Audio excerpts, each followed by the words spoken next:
Hola, ¿qué tal? Bienvenidos de vuelta a mi canal, El Círculo de la Libertad. Yo soy Juan y primero que todo, por favor, quisiera disculparme porque llevo varios días fuera del ejercicio de la presentación de videos y quisiera disculparme con las personas que se han suscrito a mi canal y otras personas que pudieran estar interesadas. Es que he tenido mucho trabajo con anterioridad a las Pascuas, durante las Pascuas y luego de las Pascuas. Yo trabajo de cocinero y he tenido mucho trabajo. Y por supuesto llego a la casa cansado y aunque sigo las noticias y tal, pues no he tenido tiempo de hacer un ejercicio, digamos que constante, notable, de, de preparar videos que, como siempre digo, puedan ser de interés para ustedes, para ponerlos a pensar, a analizar y, por qué no, si se diera el caso también, pues a debatir. En una de mis participaciones recientes en este canal de Carlito Madrid, Datos No Ideas, en el que participo desde hace 4 años, y es, digamos, uno de los eh, youtubers cubanos que sigo constantemente. Yo estuve analizando por una idea que se dio, pensando en información que tenía, que, y lo puse así en el chat, si alguien está interesado lo puede buscar. Fue el día que se habló de los datos de la ONAE sobre la distribución del presupuesto. Y yo hablaba de que los socialistas son personas eh, muy inteligentes, no son realmente tontos y brutos como la mayoría de las personas creen que son. Estas personas tienen un doble discurso y no hay que olvidar, las personas dicen, pero serán brutos. No, no son brutos, es que están conservando el poder. Y para conservar ese poder harían cualquier cosa. Por una parte, mantener este doble discurso, pero si se llega a dar la ocasión, como sucedió el 11 de julio, pues estarían dispuestos hasta reprimir y matar a las personas, como lo dijo el propio Díaz-Canel, que tendrá que pasar por encima de su cadáver o de los cadáveres de los revolucionarios, de los comunistas. Estas personas están dispuestos a todos por no abandonar el poder. Tienen una condición, un carácter como de una mafia, de un grupo violento, porque fíjate que ningún gobierno democrático del mundo viene o va al poder por la fuerza de las armas o tiene que matar a alguien para llegar o abandonar el poder, sino que lo hace a través de elecciones democráticas donde las personas ejercen su derecho al voto y eligen quién va a ser el dirigente o quién sale de la dirigencia del poder. Solo en Cuba se escucha de la voz de un presidente que salgan a la calle los revolucionarios y que maten y que repriman y todo esto para mantenerse en el poder. Y yo escribía en el chat a partir de esto que las guerras mundiales, las dos guerras mundiales, la primera y la segunda, no fueron como se dice o como dice la retórica que se ha tratado de impulsar desde hace muchos años en la historia, consecuencia de las guerras imperialistas y una redistribución de las colonias por las potencias imperialistas. No. Según mi análisis, y estudiando un poco documentos y cosas, yo pienso que no, que aunque existiera una condición o una situación, digamos, extrema de cuidado, de exaltaciones, los que provocaron las guerras, los que dieron el chispazo para comenzar las guerras fueron los socialistas, los anarquistas, que son la extrema izquierda de la izquierda, y provocaron dos conflictos donde murieron más de 50 millones de personas y provocaron también el, eh, el exilio a otros tantos millones de personas en el plazo que va desde los 1890 hasta 1990, cuando se desintegra el campo socialista en Europa y desaparece la Unión Soviética. Luego queda el caso de Cuba, pero bueno, este caso aislado, pero yo a lo que me quiero concretar y quiero concretar es que, a mi entender, por el análisis que estoy haciendo, por los hechos que he visto, fueron los socialistas los que crearon la condición que dio inicio a las guerras. Y fíjense que la Primera Guerra Mundial, el detonante es el atentado al archiduque Francisco Fernando en Sarajevo, un anarquista de origen serbio dispara al archiduque Fernando, Francisco Fernando, que es austriaco, es el heredero a la corona del imperio austrohúngaro, y esto crea un conflicto entre Serbia, en la cual existen ya desde hace algunos años, si se estudia la historia de esta zona de los Balcanes, había habido un conflicto entre Serbia y la, el imperio austrohúngaro,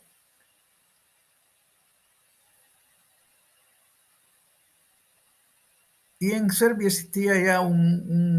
digamos que un núcleo de socialismo o de anarquismo bastante consolidado, como en muchas partes de Europa, en la propia Alemania, en Rusia y en todos estos lugares ya de manera muy evidente y digamos que echando raíces, se estaba consolidando el socialismo y su extrema izquierda, que es el nacionalismo o el anarquismo. Y yo mirando, perdón, y la Segunda Guerra Mundial, discúlpeme, se me fue el hilo. Recuerden que como siempre no tengo un libreto, no tengo un teleprompter, estoy elaborando ideas. La Segunda Guerra Mundial comienza por la invasión de la nazi Hitler, de los nazis hitlerianos a Polonia, violando un pacto que tenían los socialistas alemanes con los socialistas y comunistas soviéticos de Stalin, un pacto de no agresión, un pacto que decía que si entraban en guerra, pues el otro no iba a ayudar al tercero contra el segundo, y los, los dos, uno primero, Alemania, y la Unión Soviética después, pues violan el pacto y comienza en 1939 la Segunda Guerra Mundial. Les digo esto porque independientemente de que otros países que, como por ejemplo Estados Unidos, que entró a la guerra mucho después, por supuesto aprovechando la existencia de la guerra para consolidar su poder económico, eh, fueron los socialistas los que más se beneficiaron de lo que sucedió en las dos guerras. Por ejemplo, de la Primera Guerra Mundial, como resultado de la Primera Guerra Mundial, surge el primer Estado socialista del mundo, la Unión Soviética, y a partir de ese momento los soviéticos comienzan adjudicarse por la fuerza territorios a un lado y al otro de Europa, y en el Medio Oriente y en Asia Central, hasta llegar a ser 16 repúblicas que fueron anexando a la República Rusa. Y en el término de la Segunda Guerra Mundial, en su periodo, pues también se adjudicaron territorios como Finlandia, Lituania, Estonia, y luego en la contraofensiva a la invasión alemana de la URSS, se apoderan de todo el territorio de Polonia, parte del territorio de Alemania, e incorporan como repúblicas socialistas a Hungría, eh, Yugoslavia, Bulgaria, y crean un consolidado del comunismo muy fuerte en Europa. Y por supuesto, destapan una ola de influencia que llegó hasta África, América Latina y el, este, el sudeste asiático.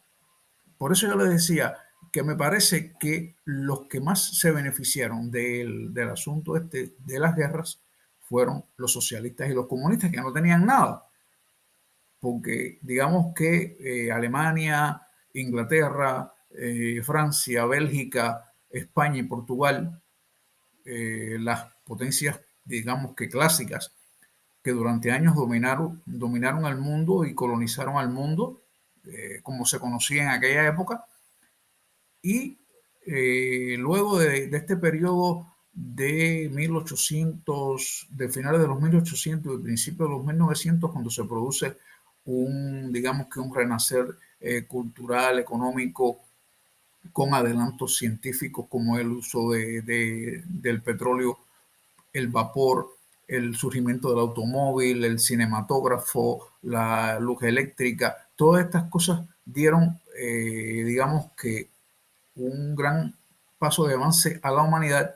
y solo aquellos que eran frustrados, que no tenían nada, que no aportaban nada, quisieron pues apoderarse de todo eso solo por la fuerza, y como único lo podían hacer porque no tenían capital, no tenían creación científica ni técnica, no tenían nada, solo querían y podían hacerlo por la fuerza, y así lo hicieron. Manipularon a las grandes masas, que primero, bueno, comenzaron con huelgas, rompiendo maquinarias, haciendo sabotajes y todas estas cosas que los generadores del sabotaje, los generadores del terrorismo, los generadores de todo lo que no es normal en la naturaleza y en la condición humana, han sido y son los socialistas. Y entonces, viendo este fragmento de esta carta que les voy a leer, me doy cuenta que esto es un plan muy bien trazado, que viene desde hace mucho tiempo y que lo han establecido tal vez a través de las internacionales comunistas. O sea que estas personas son como un tipo de mafia, un tipo de organización que lo que busca es el, el apoderarse de la riqueza mundial, y sobre todo apoderarse sin trabajar, sin crear, sin producir, todo por medio de la fuerza o del aniquilamiento de las fuerzas vivas, de las fuerzas productivas, de las personas que producen, de las personas que generan ideas, y adueñándose también de los trabajadores, que son los creadores de riqueza, pero que en un sistema de mercado pues reciben un salario, una compensación, digamos que acorde con lo que producen. Sin embargo, es evidente que en los países socialistas la clase trabajadora es una clase que se empobrece, y se empobrece en su mayoría. Dice este fragmento de la carta del embajador soviético a,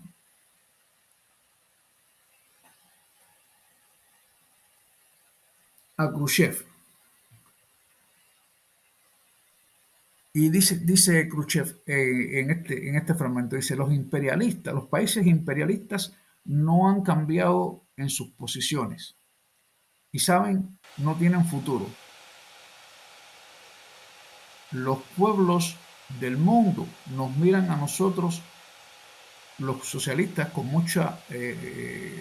más, digamos que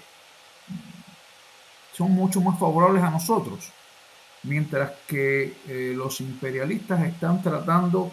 de crear condiciones eh, en una coalición contra nosotros en las Naciones Unidas. Jamás lo podrán lograr porque no tienen nada que pueda, digamos, que contraponerse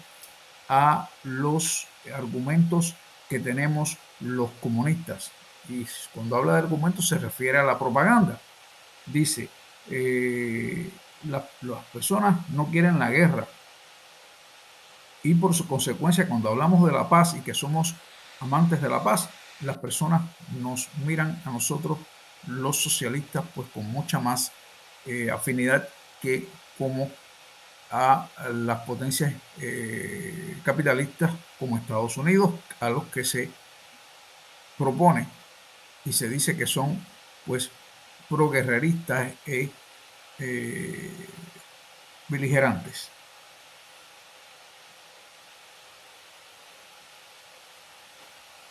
En nuestro caso, plantear que luchamos por la paz es un argumento muy fuerte.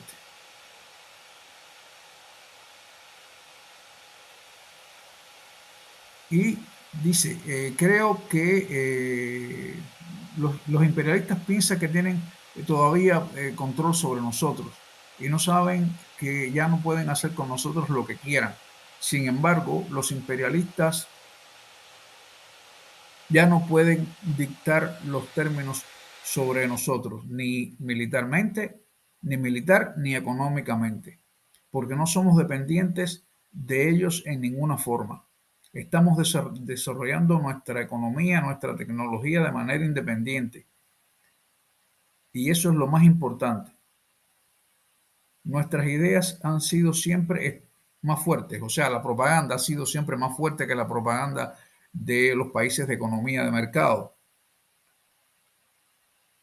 Y ahora estamos apoyando esa propaganda, digamos, con un factor técnico y material, según él en aquel tiempo.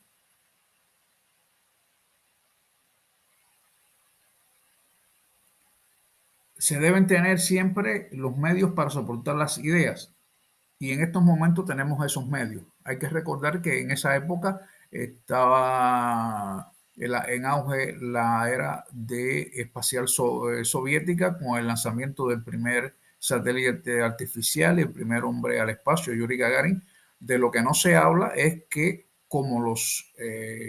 norteamericanos, los soviéticos también robaron por la fuerza de los alemanes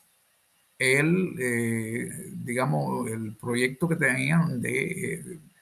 producción coheteril y de desarrollo coheteril y de otros motores que ni los norteamericanos ni los soviéticos tenían, digamos, en ese momento para lograr este objetivo. Simplemente los soviéticos emplearon mucho más recursos para esto que para el bienestar de los trabajadores y se adelantaron en la carrera espacial, mientras que el país estaba en la ruina y estuvo en la ruina. Estas personas, por la propaganda, son capaces de arruinar al país y está esto en concordancia con lo que estaba diciendo de esta directa donde yo estuve participando de Carlito Madrid, donde se pone una tabla de la ONAI donde se ve que para la inversión en hoteles y inmobiliarias, el país ha destinado el presupuesto de más de 23 mil millones de pesos, mientras que para otros sectores como salud, educación, deporte, transporte, la cantidad es 5, 4 y 5 veces menor. Si ven la directa pueden ver los datos. Yo voy a poner, como les decía, voy a poner la carta y pues podrán verla y los que estén interesados pues podrán hacer la traducción. Muchas gracias compartan el video, los invito a que le den like si les gusta, a suscribirse a mi canal y hasta un próximo video. Gracias.